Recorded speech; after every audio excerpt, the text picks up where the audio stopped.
Hey there, want your invoices to reflect your brand's unique style? Customizing invoice templates in FreshBooks is simple and makes your business look polished and professional. Welcome back to Guide with Samuel. Here's the simple way to customize. Go to Settings, and then Invoice Customization. Here you can upload your logo, choose your brand colors, select fonts, and write a custom thank you note or terms. You can also decide which elements to show, like a payment stub or discounts.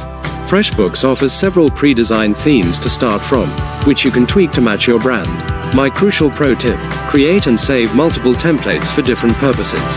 Have one detailed template for large project invoices and a simpler one for quick, recurring payments. Giving each template a clear name helps you select the right one in seconds when creating a new invoice. That's how you strengthen your brand identity with every interaction. What brand element is most important on your invoices? Logo, colors, or messaging? Let me know. Thanks for watching. I'm Samuel, and I'll see you soon.